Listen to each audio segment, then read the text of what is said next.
Without further ado, I want to introduce our first keynote. Doug Mack is a retail industry veteran. He started his retail career as the co-founder and CEO of Scene7, which got acquired by Adobe. He was the CEO of 2 retail companies, One King Lane and of course Fanatics, and he's now on the board of REI. We're very lucky to have Doug join us today to share a little bit about his story and discuss how he took Fanatics from an $800 million Web 1.0 company to an $8 billion sports powerhouse. Doug is being interviewed by fellow retail veteran Elaine Rubin. She's the founder of Digital Profits Networks and also a retail industry board member and advisor. It is with great pleasure that I welcome Doug and Elaine to the Commerce Next stage.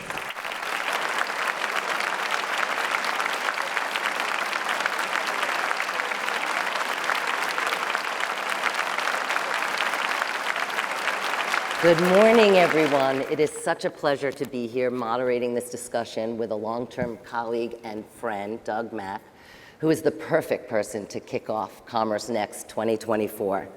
Not only because he's charming, funny, and wickedly smart, but because he has great perspective on the retail industry.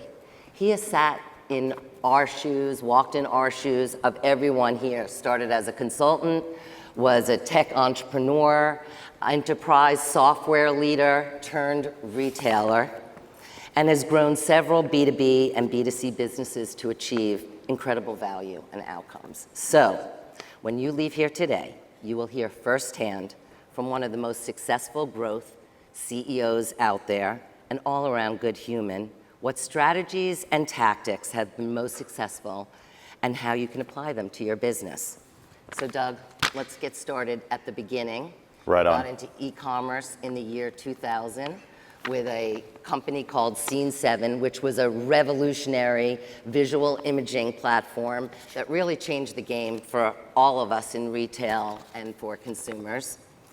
7 years at Scene7, you were acquired by Adobe, and you became an enterprise software leader. So that's kind of where I want to start. 10 years as a vendor and as a solution provider, living and breathing, serving retailers and brands.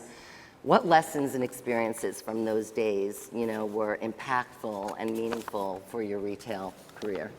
Absolutely. So first, thank you for doing this with me. When Scott called up and said, hey, would you be willing to kick off the growth conference? I said, that sounds right up my alley. I'd be happy to do it. And he said, who would you like to do this with? And I said, there's only one person, and it's Elaine Rubin, who's one of the true early pioneers of the world of commerce. And I sit here and have a little bit of a moment with you that I think our first time we did something like this, we had 100 people. And apparently the show has 2,500 people. So it's just incredible to see the continued growth of the industry. You take me back with the Scene7 days, and there's a couple of lessons that I took out of that. I think one probably for the retail side of the house, and the other for the solution provider side. On the retail side, and it carried me through, at Scene7 we provided this great, and still Adobe does today, visual media platform. And we worked with a lot of great brands. I'm talking Home Depot, Nike, Anthropologie, and the list goes on, Victoria's Secret. And what we found is we went out and took our solution to the marketplace. The success of the solution was amplified when we were working with a company that really nailed its merchandising strategy. If they had a great, strong core merchandising proposition, we would just be this turbocharge to everything they did. We would see growth, we would see conversion and the like. By contrast, we had some clients who were struggling. They were kind of caught in disruption in segments of the market where they weren't unique and their merch wasn't differentiated. And then we would take Scene7 and apply to that, and it would give it a little bit of pulse, but it couldn't solve for the fact that the core merch proposition wasn't right on. And so what I really took from that forward to One King's Lane and then Fanatics is you have to put a differentiated, unique merchandising strategy at the core, and everything else you do in the retail enterprise will be accelerated. Everything you do in retail matters. The technology, the marketing, the e-commerce, the store strategy, et cetera, but it all deleverages if the merch ain't right. Second, I think from a solution provider perspective, In the early days of Scene 7, we wanted to get the big brands to then show the other brands. We're working with all these great companies, and I approached Ken Weil, who ran VictoriaSecret.com at the time, one of the hottest early e-com companies. I see some smiles on Ken's name. And I sent him an email saying, we're gonna change your life, we've got this great solution. And he responded back pretty quickly. He said, I'll talk to you for 5 minutes. And I'm like, great, he's gonna take the call. And he said, listen, we get about 1,000 emails a year from somebody like you saying they're gonna change our business. We can really only think about 50 of them. Out of those, we can critically evaluate 15. And out of those 15, we can maybe implement 5. So you're in the 1,000 right now. And before we get going in this, I want to know how long your odds are that you're going to get through this funnel. And I think that was a moment as a solution provider to say, my gosh, and I experienced this at Fanatics. Retailers are hearing from so many companies about so many things. You better be doing something that is in their top 5 list of changing their business, or your sales activity better be so differentiated to get through that funnel. Otherwise, you're just going to be in the noise of them being bombarded with so many great solutions out of the marketplace. Awesome. That's great. Yeah. Great advice. And so after 10 years as a vendor and solution provider, you joined One Kings Lane as the CEO. It was your first retail gig. They were a $10 million company when you joined, 20 employees, and you grew it to, I think, a $250 million business. Yep. And then while you were doing that you were, made an offer that you could not refuse. And that was to join Fanatics. Fanatics was a 15-year-old Web 1.0 e-commerce business that Michael Rubin from GSI had acquired. Sports, fans, funding, lots of growth opportunities. So I just want you guys to listen to the results of Doug's 10 years at Fanatics. 800 million to 8 billion, an unknown brand to one of the most respected brands in all of sports. No customer database to relationships with over 100 million fans. From a few thousand employees to I think nearly 20,000 now. 900 plus league, team, and rights partnerships. And 0% private label when you got there to 50% private label today. So that is just some incredible accomplishments. It seems like it's been an exhausting and incredible decade for you. You retired at the end of last year. Congratulations. You are still on the board. But looking back at all of this success, what were the key ingredients that really grew this business to the enormous? Yeah, so I'll start. All that's right, and it was the world's biggest team effort to make it happen in 360 degrees. It took everybody to get it to where it is today, and the story's still being written, which is really exciting.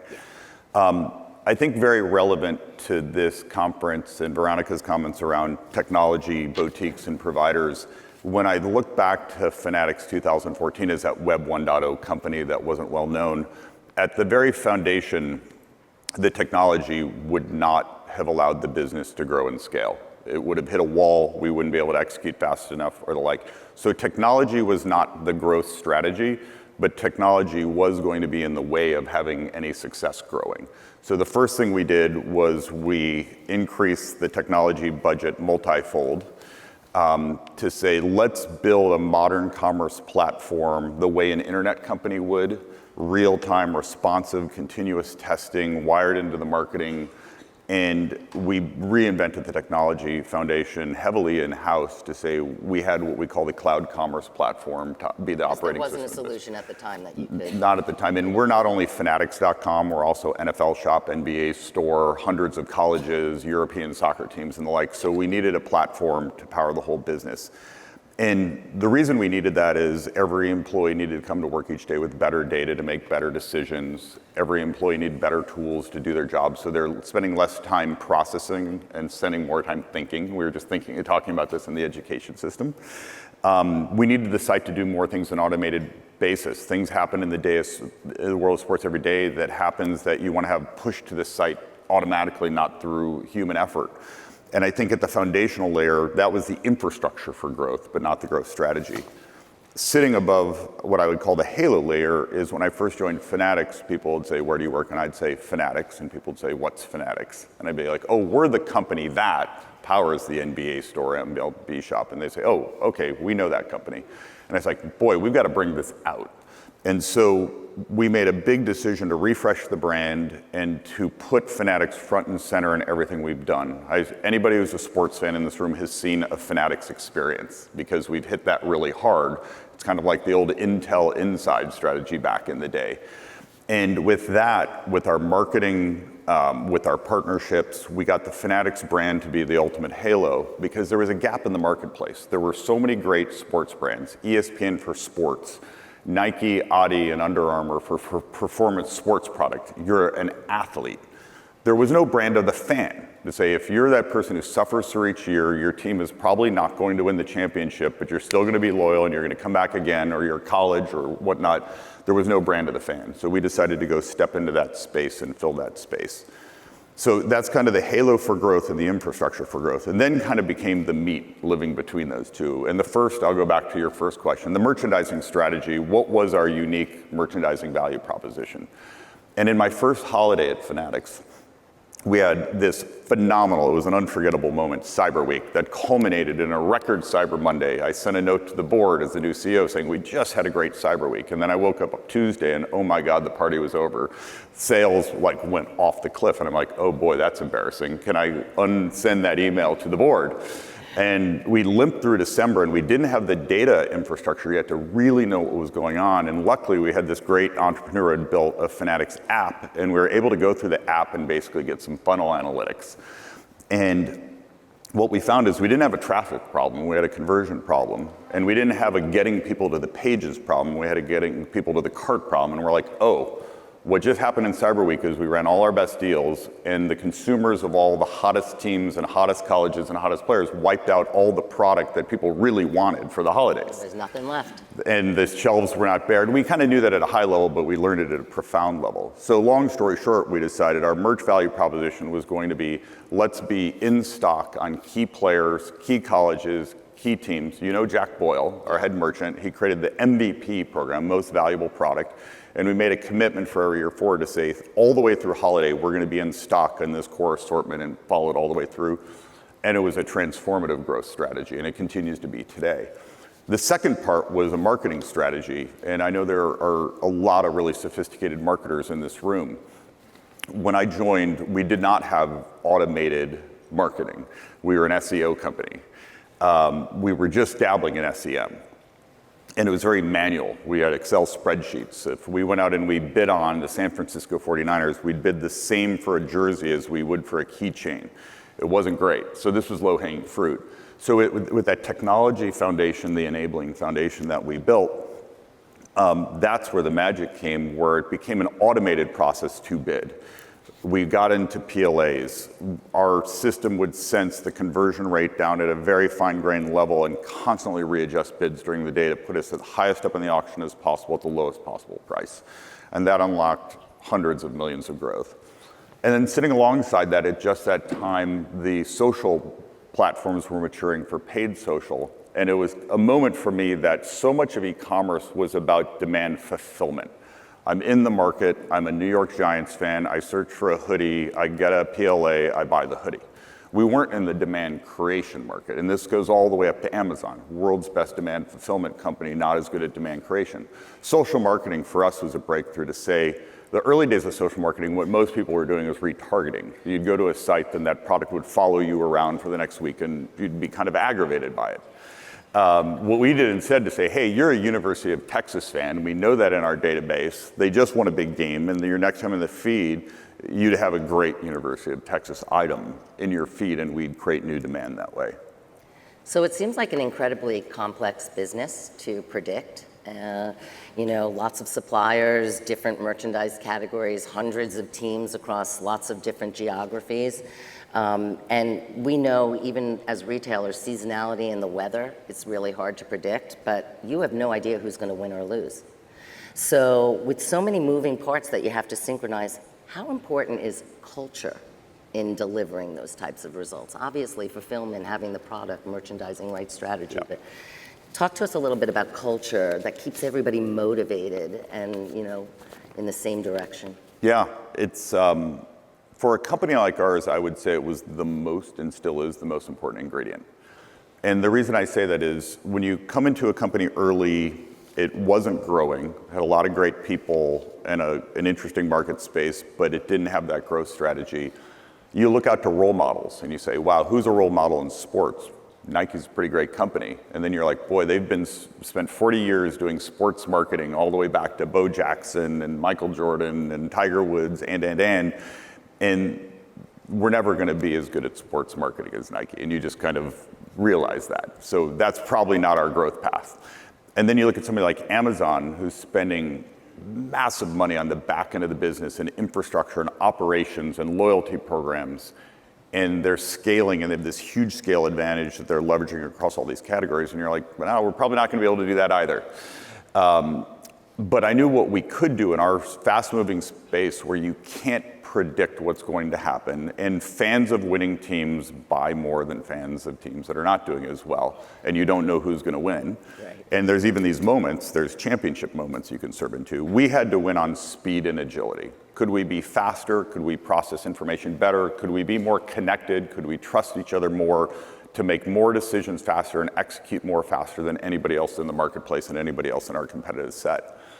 And where does that come from? That comes from culture. And so our company was formed when Michael Rubin merged together multiple smaller companies to form the foundation of Fanatics, but the culture hadn't been merged. So I spent time with each of the cultures. Each of the cultures were different. It was 4 different companies co-located under one brand. In different locations, too. Different locations that had all the features. And I roadshowed to all the offices in 2015 with a presentation called Mission, Vision, Culture, and basically unified the company and said, this is our mission. We're going to become the #1 fan brand in the world. Here's why we make the world a better place. We create connections amongst fans and amongst people. And then I talked about the culture. And when we defined 5 cultural values, agility and execution over talk. Basically, we're not going to sit around and do big plans. We are going to read what's going on in the marketplace. We're going to move quickly. Kind of like if a quarterback calls a play in the huddle, walks to the line and sees a different defense than was expected, you don't just run that play and lose the play. You call an audible and you have a new play. We also have one Fanatics win as a team, which is really winning through teamwork and connectiveness. It's about moving the company forward, not who gets credit or who takes blame, and a variety of other cultural values. And in the end, I think that became the fuel for who we hired, who we terminated, who we promoted, who we rewarded, what we celebrated at town halls, and that culture really is the connective tissue that allowed us to move quickly and go through that 10x growth journey.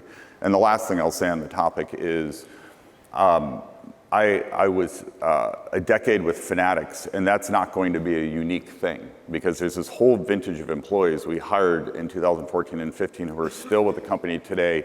And if you ask them, why are you there? Sports internet is fun.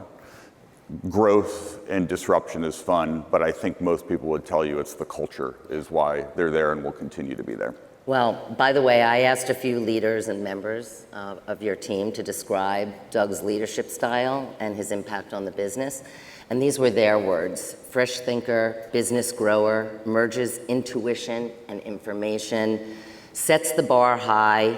While not a merchant, put merchandise at the forefront. Merchandise is the fuel to the engine, they said. Builds great teams and connectiveness across those teams. But this was really important: empowering and trust. It seems like there's a lot of trust in that organization. So clearly you've done something right. Thanks for checking up whether that was all just making that up. But for all of us here, I think this is a good checklist for leadership, and happy to share it all with you. So we only have a few minutes left. I wanted to shift our conversation to the future. You recently joined the board of REI. Yes. Congratulations on that. A cherished brand with a loyal community of employees, customers, and fans. Employee-owned, a different business model. So why REI, and what do you hope to bring to them? Yeah, so good pattern recognition where Fanatics was absolutely the best decade of my career in getting to work in something I'm passionate about. I love sports. I love the internet. It brought the two together. So I thought about board opportunities and say, what will fill that space? And I love REI. I love their products. I love their stores. I walk in, it's Candyland. I want everything. And I think more importantly, it's a company I'd say, would I be proud to be associated with? Yes, because I've never met a company who more walks the talk on their social mission. They care about their employees, they care about the people who make their products, they care about the planet and the environment, and actually put their money where their mouth is and activate their member base behind critical causes, and that is super cool. The other part that I think is important to me about REI is what we do in this room. We're highly digital, and most digital is good, but too much digital is bad. And I think we're living in a world, as a proud parent of 3, that I've seen where there's been a rise in depression, anxiety, loneliness among youth, where the digital experiences can actually divide people. And what does REI do? It gets you outside. Gets you outside. You touch grass. Together. Yeah. Gen X term, or Gen Z term right there. Touch a little grass. You spend time out in the fresh air. You take a hike with a loved one. You unplug from your phone. And so I view REI as a counterforce up against a lot of the digital separation. The last thing that I think is important is, like everybody else, every other retailer in this room though, they're in a fiercely competitive environment. Retail ain't easy. The last 5 years of retail have not been easy. It's COVID shutdowns, it's demand spikes, it's supply chain problems, it's bullwhips, it's all the fun. So if I can be part of helping REI succeed, they've been around 86 years, for decades ahead, it's an honor to get to be part of that mission. That is awesome. So thank you, Doug, for being here and for sharing your 25 plus years of experiences in the retail industry. Before you all go, there's 3 quick takeaways that I wanted to leave you with, but there are many more. The first one is merch. So merchandise is the fuel to the engine. And it's not just about the strategy, it's the assortment, it's private label, it's exclusivity, it's having the right product at the right time. Second is investment. Obviously, you've made some courageous investment in technology, in marketing, in brand. Not all of us have had the privilege of having that, but that was definitely a growth. And then the last is culture, creating culture where teams are collaborative. Internal and external. You got a lot of external partners as well. So creating that culture, empowering, and trust is the main KPI. And I think that really is the ending to a perfect session. And I thank you very much for being here. Thank you. All right.